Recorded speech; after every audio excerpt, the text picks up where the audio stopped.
നമസ്കാരം. Plus one plus ടുവിനൊപ്പമുള്ള integrated പ്രോഗ്രാമിലേക്കുള്ള സെലക്ഷൻ ടെസ്റ്റിൻ്റെ രണ്ടാമത്തെ മോക്ക് ടെസ്റ്റാണ് ഇന്നലെ കഴിഞ്ഞത്.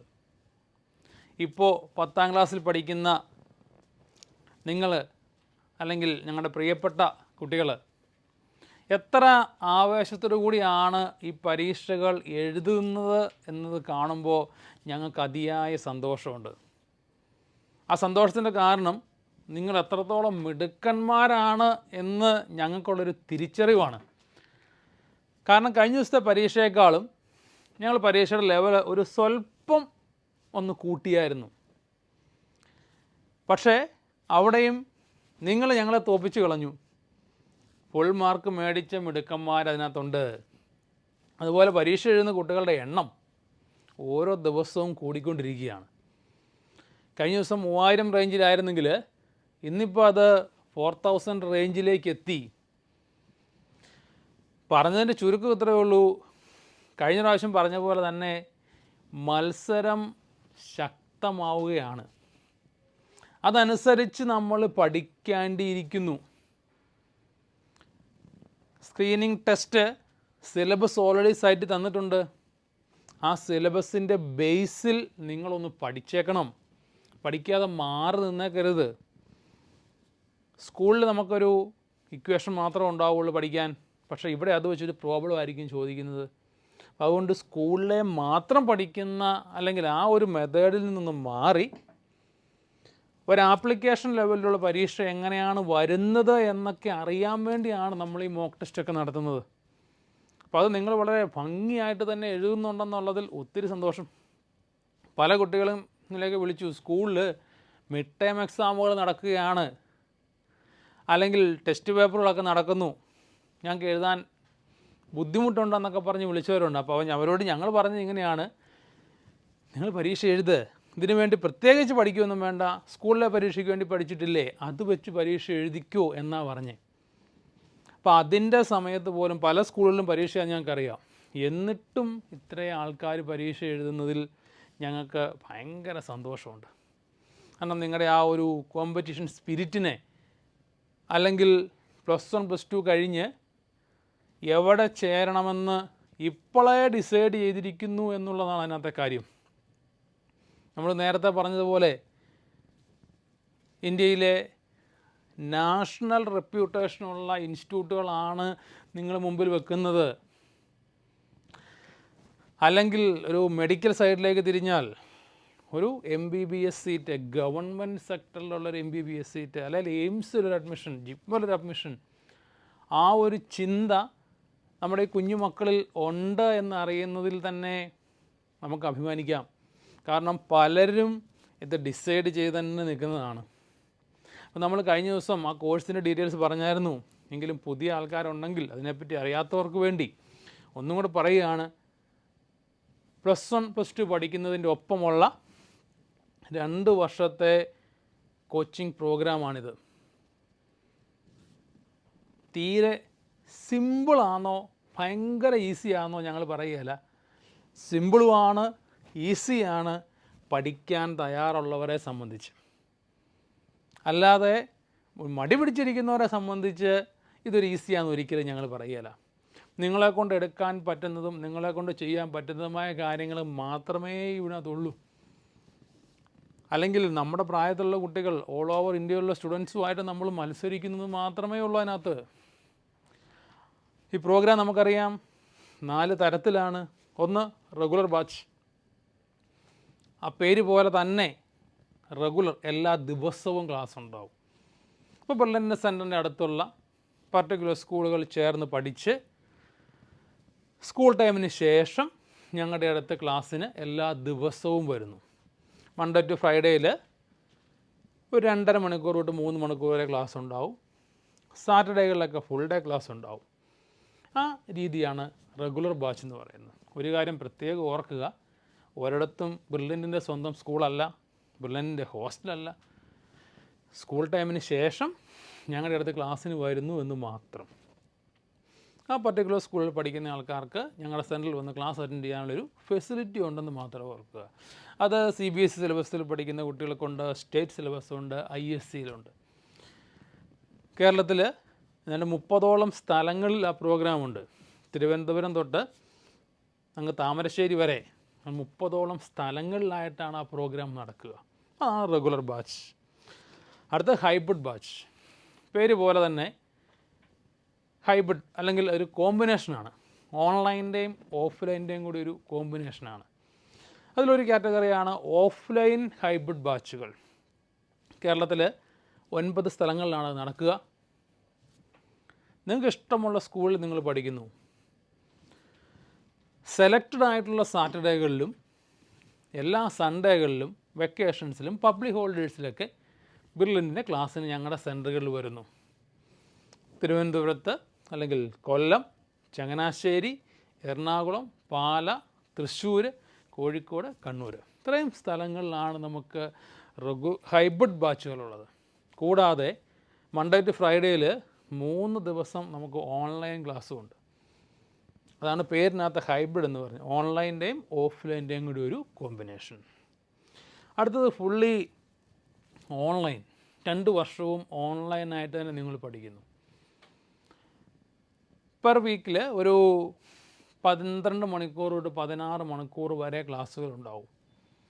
എല്ലാ ദിവസവും ഓൺലൈൻ ക്ലാസ്സുകളുണ്ട്. അത് ലൈവ് ക്ലാസ്സുമുണ്ട്, അതിൻ്റെ തന്നെ റെക്കോർഡ് ക്ലാസ്സുമുണ്ട്. നിങ്ങൾക്ക് ഏതാണോ കൺവീനിയൻറ്റ് അതിൽ ചേർന്ന് പഠിച്ച് മുമ്പോട്ട് പോകാം. സാറ്റർഡേകളിൽ സൺഡേകളിലൊക്കെ 2 സെക്ഷൻ ക്ലാസ് വീതം കാണും. അപ്പോൾ ഒരാഴ്ച നമ്മൾ ഫുള്ള് നോക്കിയാൽ ഓൾമോസ്റ്റ് ഒരു 12 മണിക്കൂർ തൊട്ട് 14 മണിക്കൂർ വരെ ക്ലാസ്സുകളുണ്ടാവും.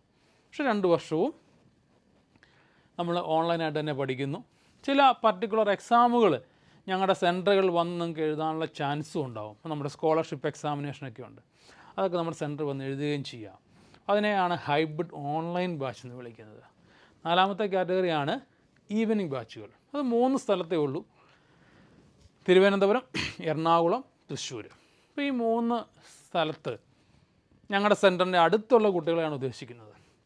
അവർക്ക് ഇഷ്ടമുള്ള സ്കൂളിൽ പഠിച്ചിട്ട് വൈകുന്നേരങ്ങളിൽ ഒരു 4 മണി തൊട്ട് വൈകുന്നേരം 7:30 വരെയൊക്കെ, അല്ലെങ്കിൽ ഒരു 4:30 PM ടു 7:30 PM ക്ലാസ് ഉണ്ടാവും. അതിനെയാണ് ഈവനിങ് ബാച്ച് എന്ന് പറയുന്നത്. അപ്പോൾ ഒരു പ്രത്യേകതയുണ്ട്, അവിടെ ക്ലാസ് തീരുന്ന സമയം 7:30 PM ആണ്. അപ്പോൾ നമ്മുടെ ട്രാൻസ്പോർട്ടേഷൻ, നമുക്ക് വീടുമായിട്ടുള്ള നമ്മുടെ ദൂരം, അതൊക്കെ ആലോചിച്ചിട്ടേ ചെയ്യാവുള്ളൂ. തൊട്ടടുത്തുള്ള ആൾക്കാരെ മാത്രം ഉദ്ദേശിച്ചുള്ള പ്രോഗ്രാമാണ്. അപ്പോൾ ഇങ്ങനെ 4 തരത്തിലാണ് നമ്മുടെ ഈ പ്രോഗ്രാം നടക്കുന്നത്. നിങ്ങൾ സ്ക്രീൻ ടെസ്റ്റിന് അപ്ലൈ ചെയ്തപ്പോൾ കോഴ്സിൻ്റെ ബ്രോഷർ നോക്കിയിട്ടുണ്ടെങ്കിൽ ഇതെല്ലാം കണ്ടിട്ടുണ്ട്. എങ്കിലും നിങ്ങളുടെ അറിവിലേക്ക് ഞങ്ങളൊന്ന് പറഞ്ഞെന്ന് മാത്രം. പിന്നെ പ്രത്യേകം നമുക്ക് ശ്രദ്ധിക്കേണ്ടത് സിലബസാണ്. പലരും മോക്ക് ടെസ്റ്റൊക്കെ എഴുതുന്നുണ്ടെങ്കിലും സിലബസിനെ പറ്റി അധികം ചിന്തിച്ചിട്ടുണ്ടാവില്ല. ബ്രില്യൻ്റെ യൂട്യൂബ് ചാനലിൽ ആ സിലബസിനെ പറ്റിയുള്ള വീഡിയോസും വരുന്നുണ്ട്. സിലബസ് നിങ്ങൾക്കൊന്ന് പരിചയപ്പെടുത്തി തരാൻ വേണ്ടിയുള്ള ക്ലാസ്സുകളും വരുന്നുണ്ട്.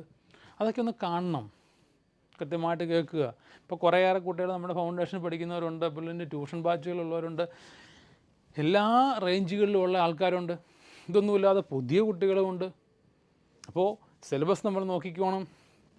അതിനെപ്പറ്റി നമ്മളൊരു ഐഡിയ ഉണ്ടാക്കി കൃത്യമായിട്ട് പഠിച്ചു പോവുക. സ്കൂളിൽ പഠിക്കുന്നതിൻ്റെ ഒപ്പം തന്നെ കുറച്ച് സമയം ഇതിനു വേണ്ടി സ്പെൻഡ് ചെയ്തേക്കണം. ഓർക്കുക, ഒബ്ജക്റ്റീവ് ടൈപ്പിലാണ് നമ്മുടെ പരീക്ഷ. പരീക്ഷയുടെ പാറ്റേൺ നിങ്ങളറിയാം. ഇപ്പോൾ നിങ്ങൾ പരീക്ഷ എഴുതുന്നുണ്ട്, MCQ ടൈപ്പ് ക്വസ്റ്റ്യൻസും ഉണ്ട്, ന്യൂമറിക്കൽ ടൈപ്പ് ക്വസ്റ്റ്യൻസും ഉണ്ട്. നിങ്ങൾ ഓൾറെഡി പരീക്ഷ എഴുതിയ ആൾക്കാരാണ്. അപ്പോൾ പിന്നെ അതിനെപ്പറ്റി ഞാൻ വീണ്ടും പറയേണ്ട കാര്യമില്ലല്ലോ. അപ്പോൾ ആ പരീക്ഷയുടെ പാറ്റേണിനെ പറ്റി നിങ്ങൾക്കറിയാം. ആ രീതിയിൽ നമ്മൾ പ്രിപ്പയർ ചെയ്തിരിക്കണം. വെറുതെ അവിടെ ഇവിടെയും പഠിക്കാതെ സിലബസ് നോക്കി സിലബസിൻ്റെ ബേസ് ചെയ്ത് പഠിക്കുക. അതാണ് കോമ്പറ്റീറ്റീവ് എക്സാമിനേഷൻ, ഏത് എക്സാമിനേഷൻ്റെയും ഇമ്പോർട്ടൻ്റ് ആയിട്ടുള്ള കാര്യം. നമ്മൾ വെറുതെ കുറേയേറെ കാര്യങ്ങൾ വലുതായിട്ട് പഠിക്കുക എന്നുള്ളതല്ല. പഠിക്കേണ്ട കാര്യങ്ങൾ നമ്മുടെ സിലബസിനകത്ത് ഉള്ളതാണോ എന്നുള്ളതാണ് അറിയേണ്ടത്. അപ്പോൾ ആ രീതിയിൽ നിങ്ങൾ ഇനിയുള്ള സമയം പഠിക്കുക. നമുക്കിന്നത്തെ നമ്മുടെ റിസൾട്ട് എങ്ങനെയാണെന്ന് നോക്കാം. ഇന്നലത്തെ പരീക്ഷയെ നമുക്കൊന്ന് അനലൈസ് ചെയ്യാം. ഓക്കെ,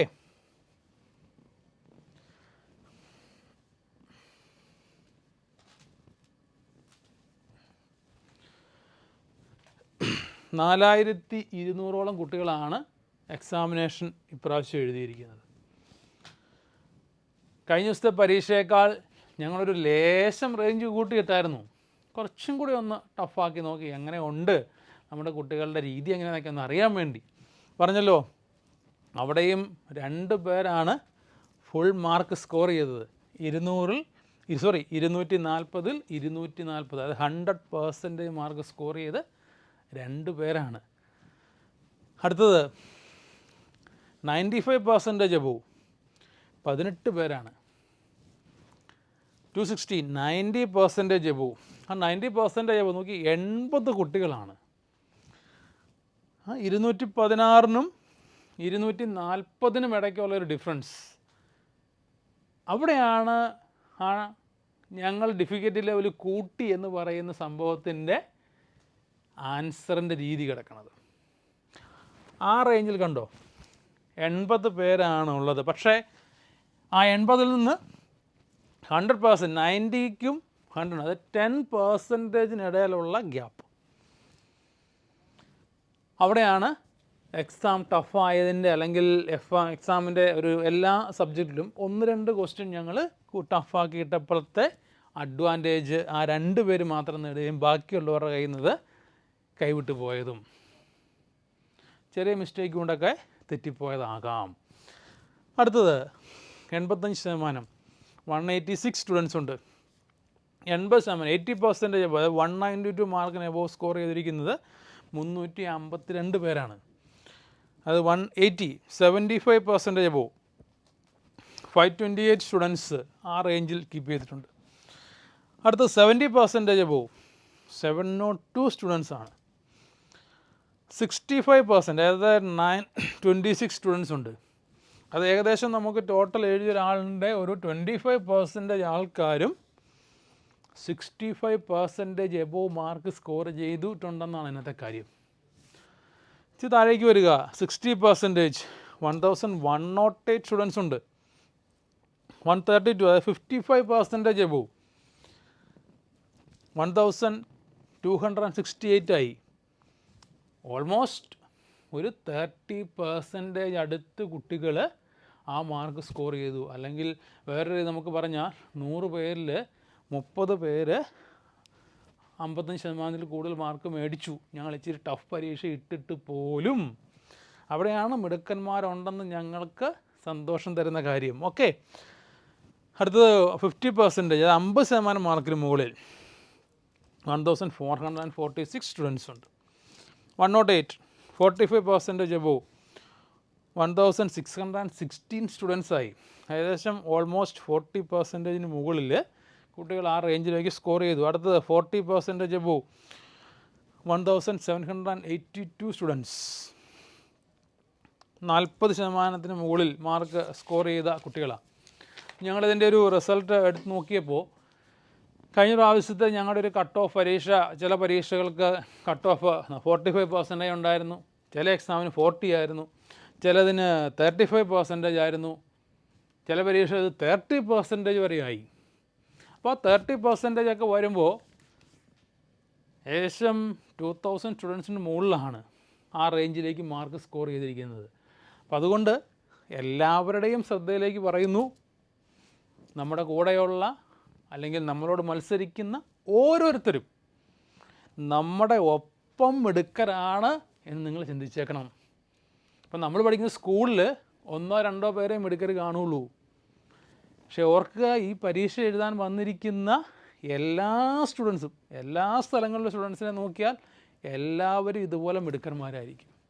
അപ്പം അതുകൊണ്ട് റാങ്ക് കുറഞ്ഞു പോയല്ലോ എന്നോർത്ത് ആരും സങ്കടപ്പെട്ടേക്കരുത്. അങ്ങനെ ഒരു ചിന്തയേ നിങ്ങൾക്ക് വേണ്ട. നിങ്ങളെക്കൊണ്ട് സാധിക്കുന്നത് പോലെ പഠിക്കുക.